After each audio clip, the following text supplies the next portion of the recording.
Desde pequeno, todos nós traçamos sonhos, pensamos como será a nossa vida. A gente viu isso domingo passado, né? As pessoas dizendo, quando eu crescer eu quero ser tal coisa, quando eu crescer eu quero ser isso. A gente já pensa a profissão desde pequenininho.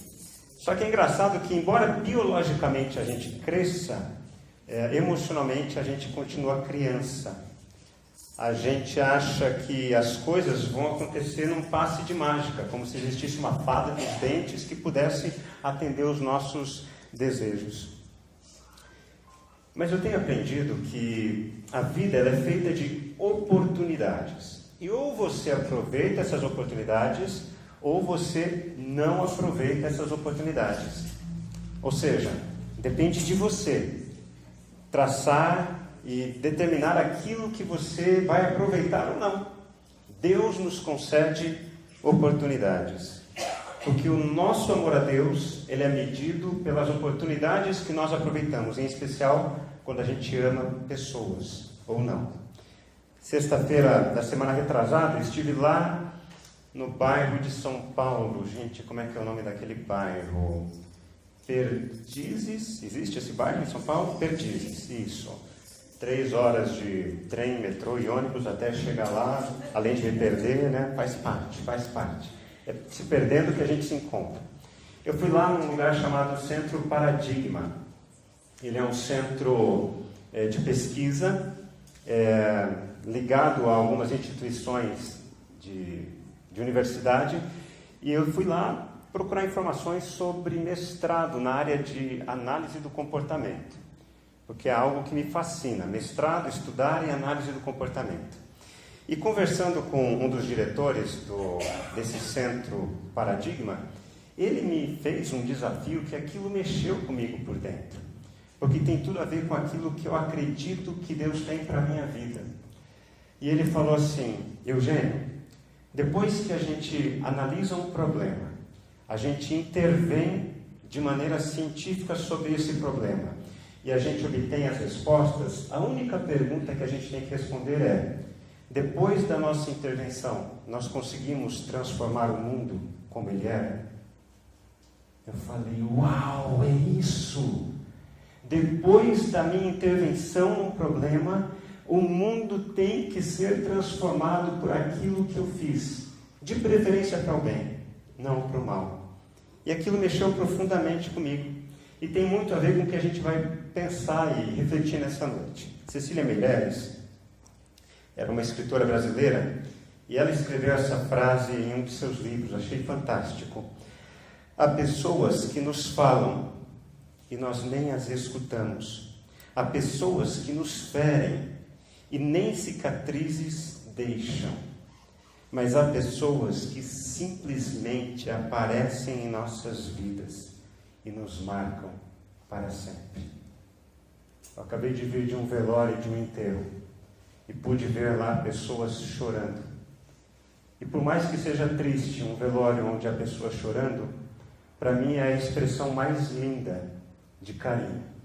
Porque você ir num velório onde as pessoas não choram por aquele que morreu, alguma coisa não estava boa. Mas quando a gente chora por alguém que passou, significa que essa pessoa, embora tenha morrido, permanecerá de alguma forma na nossa lembrança, na nossa memória. Nosso desafio como cristãos então é esse: vivermos a nossa vida de tal maneira que a nossa existência marque a vida das pessoas que estão próximos a nós.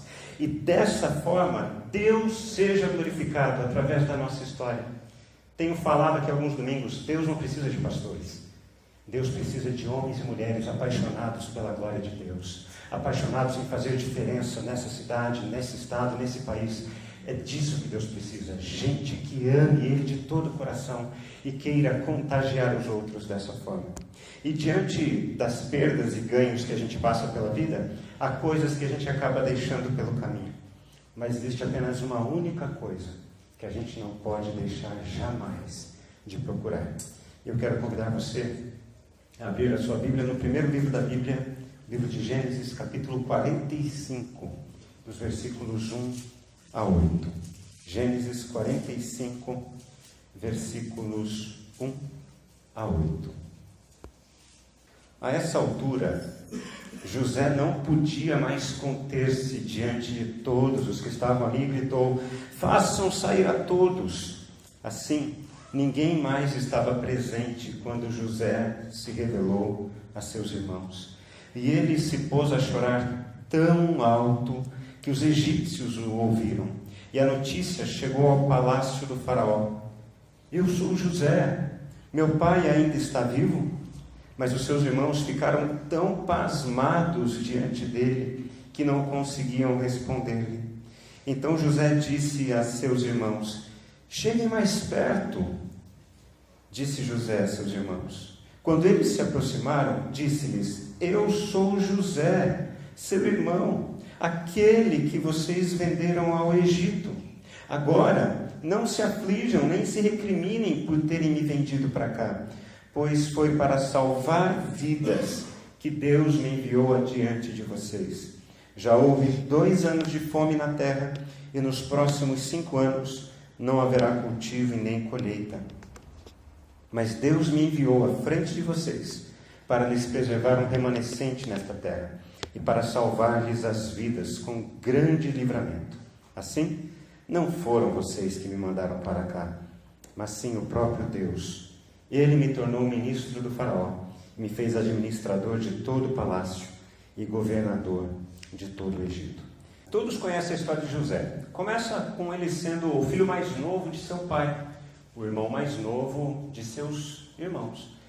E ele, desde pequeno, ele tinha sonhos. Ele sonhava, e esses sonhos sempre diziam o seguinte: que ele seria mais importante que os seus irmãos. Agora vamos falar a verdade, gente. Se tem uma coisa que incomoda a gente, é gente que sabe aonde quer chegar. E sabe por que incomoda? Porque a maioria das pessoas não sabe aonde quer chegar. Quando a gente vê alguém muito determinado, desde pequeno, dizendo: olha, eu vou ser médico, e a criança vai crescendo, vai amadurecendo, e essa ideia não sai da sua cabeça, e ela estuda, e quando a gente menos percebe, ela entra na faculdade e se forma médica. Isso incomoda a gente, porque a gente não é ensinado a pensar sobre o nosso futuro. A gente é ensinado a viver a vida. A vida vai acontecendo e a gente vai seguindo o ritmo da vida. E quando a gente menos percebe, a vida passou pela gente e a gente não passou pela vida.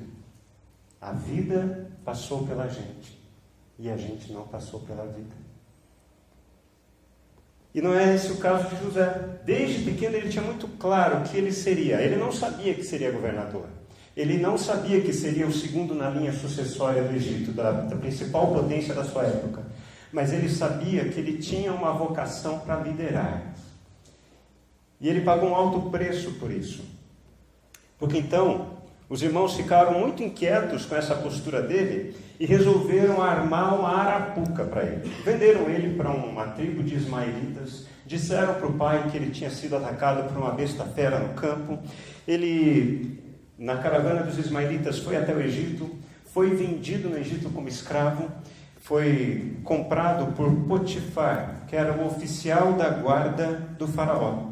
Na casa de Potifar, José começou a exercer o seu trabalho com muita maestria, porque pessoas que têm foco, pessoas que sabem aonde querem chegar, elas são excelentes no que fazem. Também esse é um outro aspecto que deixa a gente incomodado com gente que é boa no que faz, porque a gente é medíocre, a gente é mediano, a gente não sabe onde a gente quer chegar e a gente vai fazendo as coisas muito aos trancos e barrancos. Então a esposa de Potifar olha para aquele homem decidido, porque graças a Deus, Deus colocou alguma coisa no coração de vocês mulheres, que vocês não se interessam tanto por homens bonitos. Eu posso ouvir um glória a Deus, meus irmãos? Graças a Deus, mulheres se interessam por homens que sabem aonde querem chegar. Homens que estão preocupados em ter uma família, em manter uma família. Isso é determinante. E essa mulher de Potifar, ela se apaixona por José. Mas ela tenta, então, seduzi-lo, fazê-los cair nas suas graças, no seu encantamento. Mas quando a gente tem muito claro qual é o propósito da nossa vida, a gente não pega atalhos. José se manteve firme e falou: não, não é isso que Deus tem para a minha vida. E apesar disso, apesar dele saber o seu propósito, apesar dele se manter firme no seu caminho, no seu rumo, ela disse que ele havia tentado atacá-la. Ela aplicou a Lei Maria da Penha contra ele. E ele foi preso, injustamente. Na prisão, preso de maneira injusta, diz a narrativa de que ele era muito bem quisto por aqueles que cuidavam, pelos carcereiros, porque ele era um prisioneiro que não dava trabalho, ele era um prisioneiro que contribuía, ajudava, via o problema e tentava solucionar os problemas. Até então o momento que chega um copeiro-chefe e o padeiro-chefe do faraó. Os dois haviam sido presos por suspeita de conspiração. Estavam desconfiando que queriam aplicar um golpe. E eles movimentaram a Câmara Federal do Egito, movimentaram o Senado, disseram que o faraó tinha dado pedaladas fiscais, estavam querendo conspirar contra o faraó. Foram presos os dois. E então eles tiveram sonhos, e José interpretou os sonhos desses dois. Um seria solto, seria reconhecido que ele não tinha tentado nada, e o outro seria morto. O copeiro-chefe seria liberto e o padeiro-chefe seria enforcado. E aconteceu isso.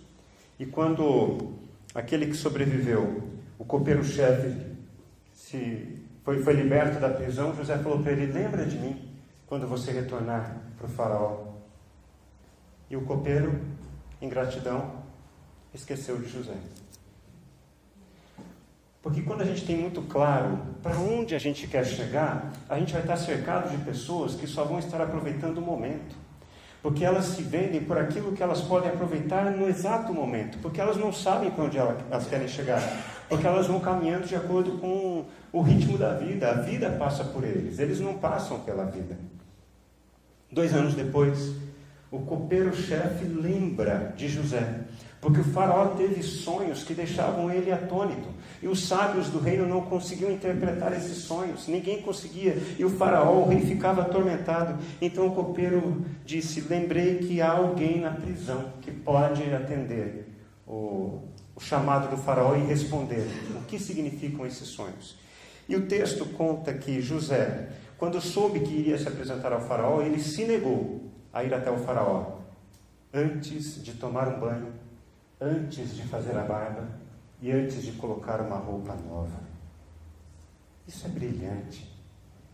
Porque qualquer pessoa que não sabe para onde quer ir, ela se mostraria a pessoa mais fragilizada possível. Ela tentaria gerar compaixão, dó e misericórdia naquele que poderia libertá-la. Mas José não.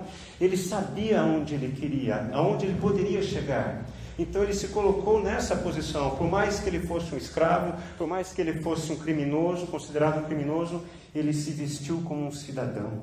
Ele se tornou apresentável ao faraó.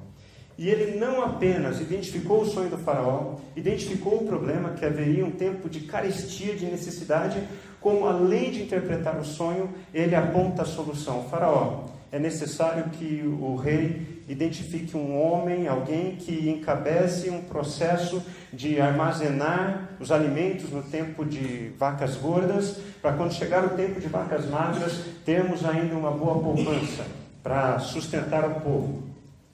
E o texto diz que o faraó ficou simplesmente estupefato. Conversando com o médico, dono de um hospital, o maior hospital do sul do nosso país, lá na cidade de Campo Largo, próximo a Curitiba. Um dia eu fui conversar com ele, fui orar com ele, é um homem cristão, e conversa vai, conversa vem. O hospital tinha acabado de ser inaugurado, referência na área de SUS no nosso país, e conversa vai, conversa vem, e ele me confidenciou algo que me persegue até hoje. Ele falou assim: pastor, eu tenho aqui um hospital, não sei quantos mil pacientes ele tinha, quantas mil pessoas tinham de funcionários que trabalhavam com ele, é um hospital gigantesco. E ele falou assim para mim: pastor, eu estou cercado de gente que vive me apontando os erros do nosso hospital. Está faltando isso, está faltando aquilo, ninguém consegue resolver isso daqui. Até que teve um momento, pastor, que eu tive que bater com a mão na mesa e dizer assim: gente, eu não preciso de alguém que me aponte problemas, eu preciso de alguém que me aponte soluções. Uau! Por quê? Porque qualquer tolo pode identificar um problema, mas apenas pessoas sábias podem apontar soluções. O nosso mundo está cheio de pessoas tolas que dizem o que está errado no nosso país, mas são poucas as pessoas que dizem como resolver esses problemas. Então o faraó coloca José, um solucionador de problemas, como o segundo na hierarquia de todo o império, da maior potência do mundo. Esse é o resumo da história de José. Mas a história de José é marcada por uma palavra muito intensa que toca de maneira especial a todos nós: injustiça. Todos nós sofremos injustiça. E o mais triste, todos nós em algum momento cometemos injustiça. Só que é muito interessante a maneira como a gente pensa em injustiça. Quem é o injustiçado da história de José? Na ótica de José, ele. Mas você já parou para pensar nos irmãos dele? Imagina você ter um irmão. Eu imagino que não aconteça isso aqui. Mas imagina que você tenha mais de um irmão, você tenha 2 irmãos, 3 irmãos, e você não é o favorito do teu pai e da tua mãe. Qual é o sentimento que vem ao teu coração? É um sentimento de injustiça. Como é que pode? Eu sou irmão da mesma forma, mas o pai e a mãe preferem ele ou preferem ela? Não, no caso dos irmãos de José, eles se sentiam injustiçados. Porque injustiça tem a ver com aquilo que nos afeta diretamente.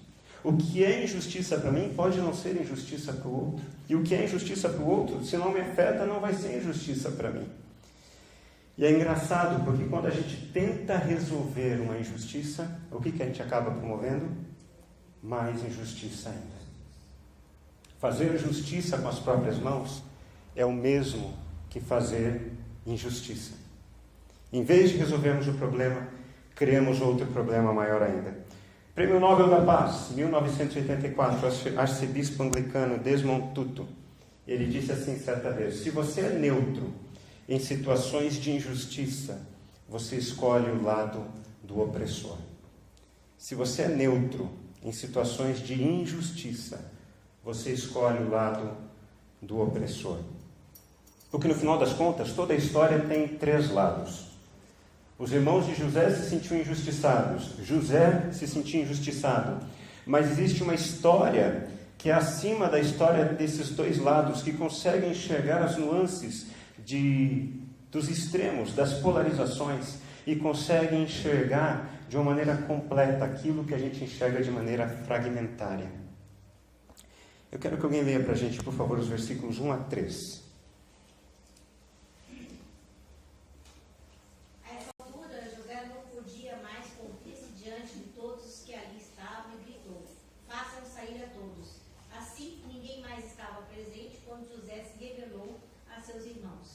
E ele se pôs a chorar tão alto que os egípcios o ouviram, e a notícia chegou ao palácio do faraó: eu sou José, meu pai ainda está vivo? Mas os seus irmãos ficaram tão pasmados diante dele que não conseguiram responder. Isso. Obrigado, Eunice. Esse nó na garganta, né? Quem já passou por alguma injustiça e teve que segurar o choro ou a emoção, sabe do que eu estou falando. A gente vai tentando engolir sapos, a gente vai tentando sobreviver diante de tudo, mas parece que há um momento, e é um momento que pega a gente desprevenido. É a cena de um filme, é uma lembrança. Quantos de nós já acordamos chorando aos soluços? Porque a gente fica tentando segurar a barra durante a vida, enquanto a gente está acordado, enquanto a gente está consciente, que quando a gente menos percebe, tudo isso vem à tona.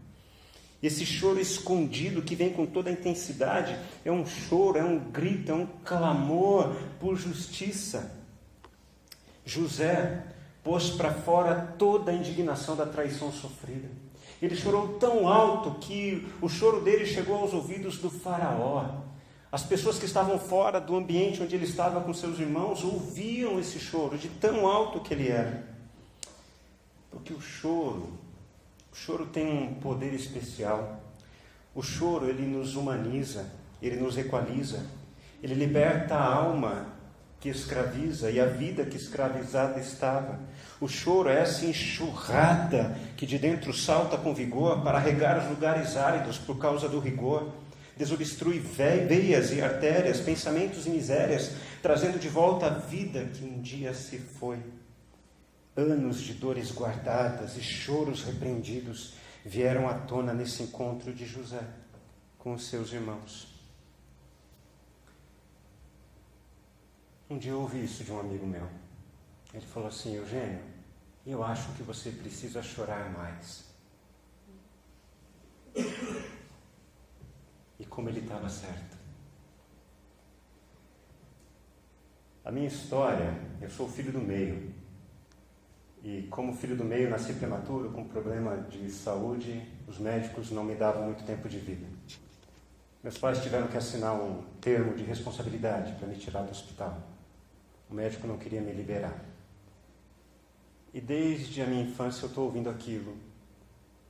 E eles não diziam isso, mas é como chegava ao meu coração. Você é incapaz demais para tomar conta da sua vida. Você é prematuro, você nasceu pequeno, você é frágil, você não consegue resolver os seus problemas. Nós precisamos estar com você para socorrer você. E durante muito tempo eu fui me fragilizando. Só que à medida que eu fui crescendo, eu percebia o quanto eu me fragilizava demais diante dos outros. E a batata, não sei se com vocês é assim, mas comigo é assim. Quando eu estou muito no extremo, a minha reação imediata é ir para o outro extremo. Porque eu não quero mais repetir aquilo. Até que então eu percebo que esse extremo também não é bom, mas eu tento encontrar esse bendito de equilíbrio. Então, de alguém que chorava por qualquer coisa, eu me tornei alguém realmente muito fechado, muito sisudo. Eu não me permitia ter sentimentos. Eu até dizia assim: sentimento é uma fraqueza. O problema não era o sentimento. Então, esse meu amigo, numa noite, na casa dele, quando numa conversa do nada tinha vindo esse choro que estava há muito tempo reprimido, ele falou assim: Eugênio, você precisa aprender a chorar mais. Porque o choro lava a alma. O choro nos humaniza. O choro tira de nós aquela ilusão de que a gente é imbatível, de que a gente é super-homem ou super-mulher, que a gente consegue sim lidar com as dificuldades do dia a dia. A gente precisa se fragilizar. Versículos 4 a 6, por gentileza. Quem pode ler para a gente? Então disse José a seus irmãos: cheguem mais perto. Disse José a seus irmãos. Quando eles se aproximaram, disse-lhes: eu sou José, seu irmão, aquele que vocês venderam ao Egito.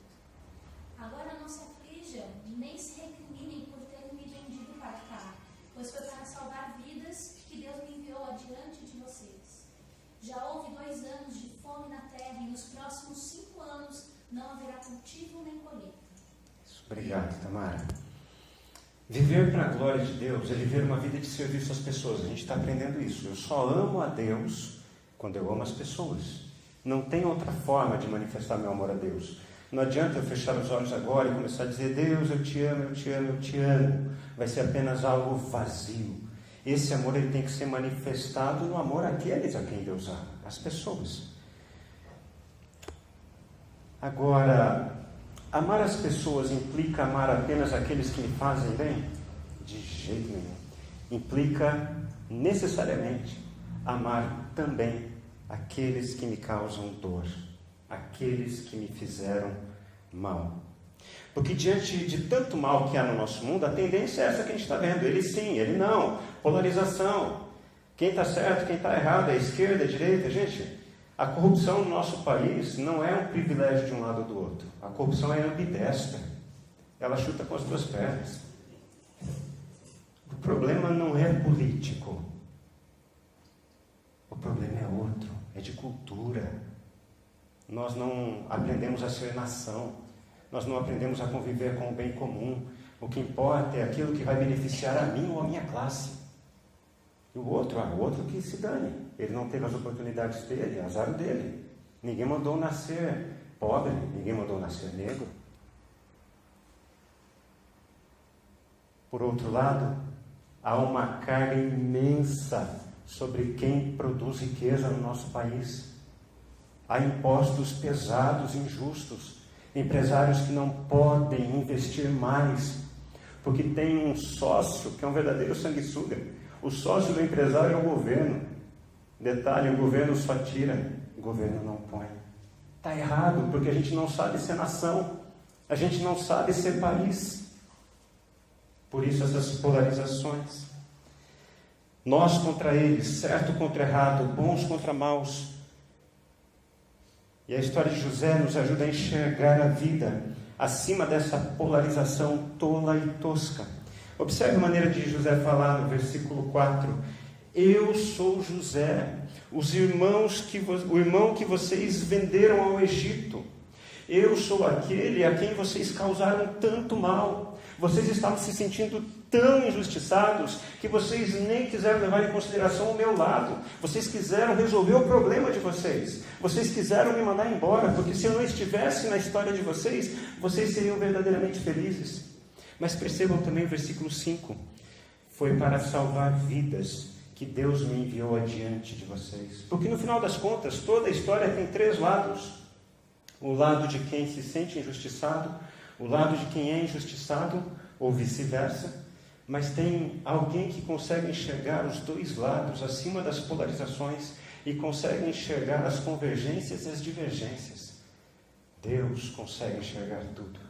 E José, me parece que com todo esse processo, com toda essa dificuldade pela qual ele passou, sendo injustiçado, sendo prisioneiro, sendo traído, me parece que o sofrimento gerou nele uma qualidade de enfrentar a vida que só é comum àqueles que aprenderam a passar pelo sofrimento, que enxergaram no sofrimento um baita de um aliado e não um inimigo. Porque o sofrimento tem esse poder de nos ensinar, de curtir o nosso coração, de nos deixar mais fortes. Por um lado, vocês me venderam, mas por outro lado, Deus usou tudo isso para me trazer aqui nesse momento. A verdade é que os 2 lados são amados por Deus. A diferença é quem consegue enxergar o lado de Deus nisso tudo. Isso não tem a ver apenas com a história de José, com a sua história. Onde você está hoje? Como que você chegou aonde você está? Foi uma bênção, sempre um mar de rosas, né?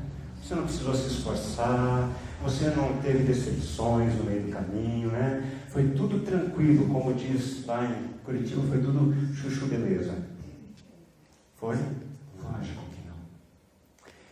Quando a gente olha para trás, a gente lembra os percalços e a gente aprende a valorizar as situações difíceis, porque elas foram instrumentos de Deus para nos conduzir aonde estamos. Então agora eu quero que você olhe para o seu momento de vida agora. Quais são as dificuldades pelas quais você está passando? Quais são as realidades que você não está conseguindo solucionar e resolver?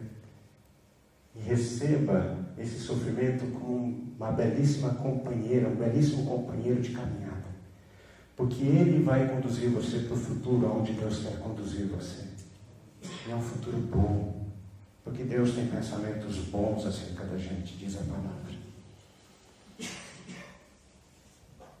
O conteúdo de dor, o nosso conteúdo de dor, pode ser usado para a glória de Deus. Eu sou apaixonado por um trabalho lá em Uganda, que eu falei um pouco domingo passado. E hoje vou mostrar mais 2 vídeos deles. E vou mostrar um agora. Uma dessas casas lares, mães sociais que recebem crianças órfãs da guerra, da AIDS, ou crianças que foram simplesmente abandonadas. E vai contar a história de uma menina. Porque eles aprenderam a extrair da dor algo bom. Quero compartilhar com vocês esse vídeo.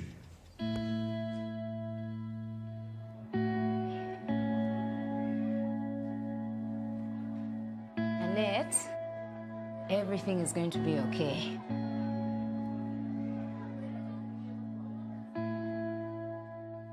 Okay. Come thou fount of every blessing, tune my heart to sing thy grace. streams of mercy. Hello, Annette. I'm Hope. Welcome. She's very shy. Oh, I see. Let's get you set up. Songs of loudest praise. Teach me you're so welcome. melodious sonnet sung by flaming tongues above. Praise the mount I'm fixed upon it. Mount Can we read the first psalm? Which one did you hear? And the one is wonderful. School's bad today. Come on, Annette. Okay, I'll see you at home. Jesus sought me when Wow, good job. wandering from the Annette, you want to make some Christmas cards? He to rescue me from danger, interposed his precious blood. How his kindness yet pursues me, mortal tongue can never tell.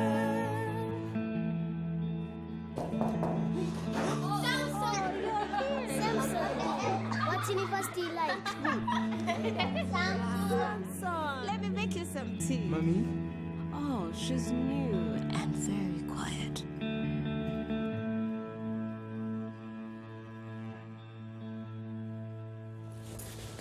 This place has a lot of interesting people. Guess what? I know a place in Uganda where they grow something very sweet. Apples. Do you know what that place is called? I was even born there. Kawali? Yes. Me too. Really? Yes. I knew it. We are twins. When I first came here, I didn't know what to expect. Sort of like, is this real? I liked the food, the clothes, but sometimes I was sad. I'm scared. Yeah, but you have a family now. And more than that, I'm your big brother. I'm called Samson.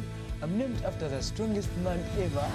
Watoto gives the lost and hurting a home. This Christmas, help us welcome more people into our family.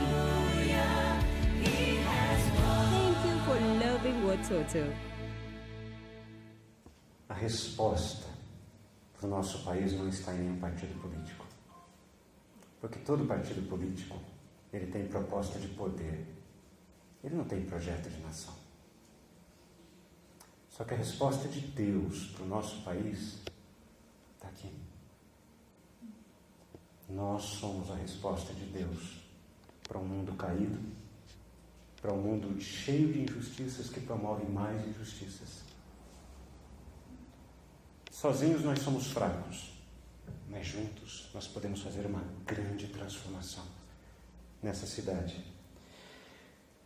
Se alguém lhe atirasse uma pedra, o que você faria com ela? Você juntaria e guardaria essa pedra para atirar no seu agressor no momento oportuno? Ou você pegaria essa pedra que jogaram contra você e jogaria essa pedra fora? Se você respondeu que guardaria essa pedra para devolver no momento oportuno, então pense em como essa pedra vai atrapalhá-lo durante a caminhada. Vamos supor que você guarde no bolso, onde é bem fácil de pegá-la quando for preciso. Agora imagine que essa pedra vai lhe causar grande desconforto. Primeiro porque ela será um peso morto, ela vai dificultar você na caminhada, exigindo mais esforço para mantê-la no lugar. Segundo, cada vez que alguém tentar abraçar você, vocês vão sentir que tem algo entre vocês, uma pedra que atrapalha o abraço. Se alguém quiser dar um presente para você, uma flor, por exemplo, você não vai poder guardar essa flor no bolso, porque ela está ocupada com uma pedra inútil, um peso inútil. E quarto, se o agressor que jogou a pedra contra você desaparecer da sua vida e você nunca mais vir a encontrá-lo, você carregou a pedra inutilmente. Fazendo essa comparação com qualquer ofensa, qualquer injustiça que você possa ter recebido na vida, a reação imediata nossa é revidar. Nós somos ensinados a isso. Agora pense como o desejo de revidar será um peso inútil e que vai sobrecarregar você. Pense em quanto tempo você gasta pensando, imaginando como você vai se vingar, como você vai retribuir, porque é sempre assim. Na hora a gente nem sabe como falar, né? Ah, se eu soubesse como reagir na hora. Então a gente fica elaborando quais palavras, quais gestos, como a gente pode responder de uma maneira que deixe muito claro para o outro: você me ofendeu. Pondere quantas vezes você deixará de sorrir para alguém porque você está pensando em como devolver a ofensa. E se você insistir em alimentar essa ideia de vingança, com o passar do tempo, você vai se tornar uma pessoa amarga, infeliz, porque esse ácido guardado na sua intimidade apagará o seu brilho e a sua vitalidade. Mas se você pensa diferente, e quando você recebe uma pedrada, trata dos ferimentos, joga a pedra fora, você perceberá que essa é uma decisão, acima de tudo, inteligente, pois agirá da mesma forma quando receber qualquer outra ofensa, qualquer outra injustiça. Porque quem desculpa o seu agressor é verdadeiramente uma pessoa livre, porque perdoar é libertar a si mesmo. Perdoar é libertar a si mesmo. E, além de tudo, quem procura a vingança se iguala ao seu agressor e perde toda a razão, mesmo que esteja certo. Perdoar não é apenas esquecer temporariamente as injustiças ou as ofensas, mas é limpar o seu coração de todo sentimento de vingança e mágoa. Se alguém tirasse uma pedra contra você, o que você faria? Guardaria ou jogaria fora? Vamos caminhar para o encerramento, ler os versículos 7 a 8. Quem pode ler para a gente, por favor? Mas Deus me enviou à frente de vocês para lhe preservar um remanescente nessa terra e para salvar-lhes as vidas com grande livramento. Assim, não foram vocês que me mandaram para cá, mas sim o próprio Deus. Ele me tomou ministro do faraó e me fez administrador de todo o palácio e governador de todo o Egito. Paulo escreveu isso de outra forma. Paulo escreveu assim aos Romanos: Deus usa de todas as coisas para trazer o bem nas nossas vidas. Então, gente, as surras que a gente tomou, os xingamentos que a gente tomou, as traições, as rasteiras, na verdade, Deus pega todos esses ingredientes e transforma algo apetitoso, algo bonito, algo que nos dê forças, para a gente poder construir algo novo, algo belo na nossa história. Não foram vocês que me mandaram para cá, vocês tramaram o mal contra mim, vocês quiseram me prejudicar, mas Deus usou tudo isso para não apenas me fazer o bem, mas para me ajudar para que eu faça o bem para vocês que me fizeram mal. Uau! Isso é assustador. Porque no domingo passado nós vimos que grandeza no nosso mundo se define em 4 P's: poder, posses, prestígio e posição. Mas Deus mede a nossa grandeza não pelo tanto de pessoas que nos servem, mas pelo tanto de pessoas que nós servimos. Porque qualquer tolo pode identificar um problema. Apenas pessoas sábias podem resolver um problema. José foi traído por seus irmãos, passou as maiores dificuldades, foi aprisionado, foi injustiçado. E quando ele teve a oportunidade, ele tinha poder, ele tinha prestígio, ele tinha posses, ele tinha posição, ele tinha tudo isso, porque não é pecado nenhum você ter esses 4 P's. O problema é você usar esses 4 P's para se impor sobre os outros. Porque tem gente que não tem nenhum desses 4 P's e ainda assim se impõe sobre os outros. O problema está em você servir ou você querer ser servido. José tinha tudo para arrebentar com eles. Mas José entendeu que Deus havia colocado ele nessa posição para ele abençoar aqueles que um dia tinham cometido injustiça contra ele. E, gente, isso é radical, isso é novo. Vencer o mal com o bem, trazer luz onde há trevas, isso não combina com o nosso mundo. Por isso é algo sobrenatural. Algo que somente Deus pode provocar na minha vida e pode provocar na sua vida. Cecília Meirelles diz: há pessoas que nos falam e nem as escutamos. Há pessoas que nos ferem e nem cicatrizes deixam. Mas há pessoas que simplesmente aparecem em nossas vidas e nos marcam para sempre. Quais são as pessoas que passaram pela sua vida e deixaram marcas boas? Em quais pessoas você tem passado e tem deixado marcas boas, marcas positivas? Tudo na vida de José contribuiu até o momento que ele estaria diante do faraó. E em vez dele apenas apontar o problema, ele resolveu o problema. O mundo precisa de solucionadores de problemas. O mundo não precisa de apontadores de problemas. Diante de tantas coisas pelas quais passamos, a única coisa que importa não é quem me causou mal ou por que isso está acontecendo comigo. A única coisa que importa é essa: de que forma Deus usará tudo isso para que Ele seja glorificado através da minha vida. De tal maneira que as pessoas se apaixonem por Ele. E por fim, José foi traído por seus irmãos. E quando ele tinha tudo para cometer uma injustiça ainda maior, ele resolveu agir com graça. E é aqui que a gente vê a diferença de quem ama a Deus e quem não ama a Deus. Porque dizer que ama a Deus e fazer o mal para aquele que te fez mal só indica que você não ama a Deus, ou o seu Deus é o diabo. Porque se você ama a Deus, você vai fazer o bem, inclusive para aqueles que fizeram mal. Antes de orarmos, vou passar o último vídeo. É uma música desse trabalho chamado Vatoto, que é um trabalho de recuperação de crianças. E é uma música que é uma oração que eles fazem a Deus por Uganda, pelo país deles. Mas tem tudo a ver com o nosso momento histórico, com o nosso país. Essa música será a nossa oração nesse momento, ok? E depois nós vamos caminhar para o encerramento da nossa celebração. Quero convidar você a assistir.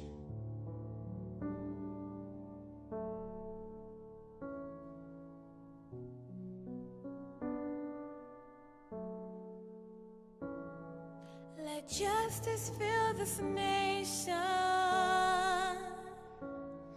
Have mercy, Jesus, please forgive our sin. Take the heart of stone away. Teach our hearts to bow before your name.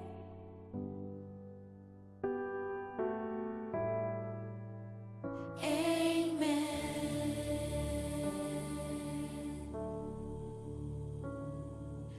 Break the chains that bind us. Breathe your word of life onto this land. Let our country rise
kingdom come, let your will be done. Amen, amen. In Uganda, as it is in heaven.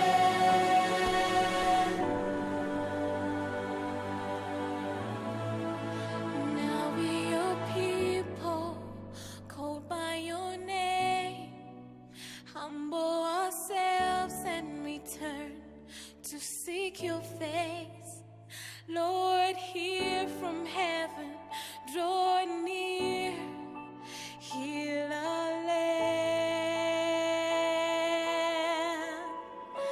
Now we your people, called by your name, humble ourselves and return to seek your face. Lord, hear from heaven, draw near, heal our land.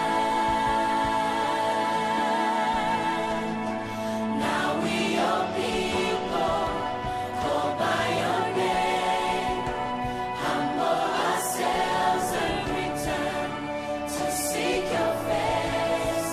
Lord, hear from heaven, draw near, heal our land.